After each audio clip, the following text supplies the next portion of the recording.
मित्र, शिक्षक आणि विद्यार्थ्याचं किती अतूट नातं असतं याचा प्रत्यय मला पुन्हा एकदा जेव्हा मी नुकताच शेगावी जाऊन आलो तेव्हा आला. मी त्यावेळेस ज्युनियर क्लर्क म्हणून श्री सरस्वती डी.एड. कॉलेजमध्ये कामाला होतो आणि गजानन आढाव नावाचा माझा एक विद्यार्थी होता. आमच्या डी.एड. कॉलेजमध्ये शिकत होता. तो शेगावला राहायचा आणि जेव्हा त्यांचा निरोप समारंभ झाला तेव्हा गजानन सारखा मला त्याच्या शिक्षणाच्या काळात सांगायचा, सर कधीतरी शेगावला या, शेगावला या. आणि योगायोगाने गजानन महाराजांच्या आशीर्वादानं शेगावला जाण्याचा योग आला. आणि जेव्हा मी शेगावला निघालोय हे माझ्या स्टेटसवरनं माझ्या विद्यार्थ्यांना कळालं तेव्हा बातमी लागलीच गजाननपर्यंत पोहोचली आणि गजाननने मला मेसेज केला की सर तुम्ही शेगावला येत आहे. म्हटलं हो, शेगावला माझ्या गजाननाला भेटायला येतोय. आय कॅन्ट बिलीव्ह दिस. तो रात्रीच सगळी कामं आटपून मला भेटायला आला. दुसऱ्या दिवशी पुन्हा आला.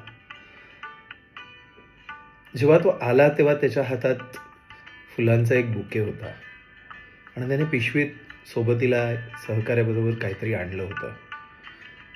तो तिकडून आला ना तेच म्हणत आला की गुरुर् ब्रह्मा गुरुर् विष्णू गुरुदेव महेश्वरा, गुरु साक्षात परब्रह्म तस्मै श्री गुरुवे नमः.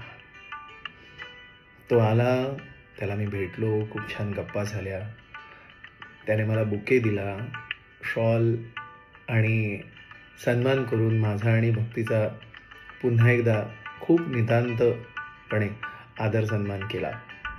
सर्वप्रथम आदरणीय माझे गुरुवर्य किरण सर आणि भक्ती मॅडम, खरं तर या ठिकाणी आल्यानंतर या शेगावीच्या नगरीमध्ये पावनभूमीमध्ये माझे शिक्षक गुरुवर्य मित्र सखा जीवा छत्रपती श्री शिवाजी महाराजांनी जे काही आपल्या जीवाशी खेळून असं जे काही चातुर्य आमचे किरण सरांनी जीवाशी खेळूनच ही जी काही कीर्ती मिळवली, अगदी काल भेटल्याबरोबर इतकं मन भरभरून गेलं की आजही म्हणजे अक्षरशः अंगाला शहारे येत आहेत. हा जो काही कमी वेळ मिळाला परंतु जी ऊर्जा त्यावेळेस मला मिळाली जवळपास 21 वर्षापूर्वी 2002-2003मध्ये श्री सरस्वती एज्युकेशन सोसायटीमार्फत सरस्वती विद्यामंदिर या ठिकाणी जो सहवास लाभला आणि त्या माध्यमातून जी काही मला प्रेरणा मिळाली, ऊर्जा मिळाली ती आजपर्यंत चिरकाळ टिकून आहे.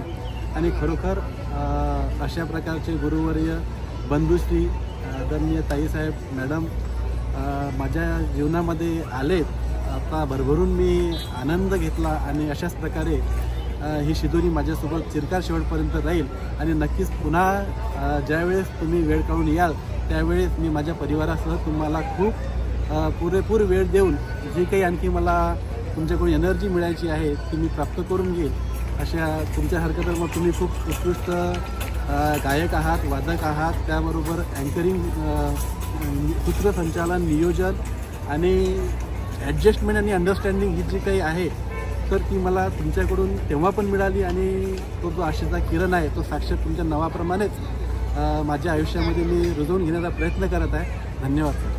शेगावला गेल्यानंतर गजानन महाराजांना सगळेच भेटतात, पण मी माझ्या गजाननाला भेटून आलो. खूप बरं वाटलं आणि थोडीशी जबाबदारी वाढल्यासारखं पण वाटलं. मी तेव्हा क्लार्क होतो त्या डिव्हिजनचा आणि शिक्षकही नव्हतो, पण संगीत शिकवायचो म्हणून या मुलांशी माझं बोलणं चालणं असायचं. आज ती मुलं खूप मोठी झाली आहेत. गजानन एका चांगल्या मान्यताप्राप्त शाळेत आता शिक्षक म्हणून कामाला आहे आणि खूप छान स्वप्न आहे त्याचं, स्वतःचं ज्युनियर कॉलेज काढायचं. आणि या सगळ्या स्वप्नांच्या प्रवासात तो कुठे ना कुठे तरी सारखं असं म्हणतोय की यामागे तुमचं योगदान आहे. तुम्ही त्यावेळेस जे काही विचार मांडले होते, जे काही आमच्यात बिनवलं आहे त्याचा हा परिणाम आहे. मला तसं नाही वाटत, कारण मला ते संपूर्ण श्रेय माझ्या विद्यार्थ्यांना द्यायचं आहे. पण मला मात्र एक जाणीव झाली की या जगात शिक्षक बनण्यापेक्षा दुसऱ्या कुठलाच उत्तम प्रोफेशन नाही. गजाननला शेगावमध्ये भेटून जालन्यामधल्या काही विद्यार्थ्यांशी संपर्क करून मला पुन्हा एकदा मी शिक्षक असल्याचा आनंद झाला. असंच शिकवत राहीन आणि असेच विद्यार्थी सरस्वतीच्या, स्वामींच्या आणि गजानन महाराजांच्या कृपेने घडवत राहीन. धन्यवाद.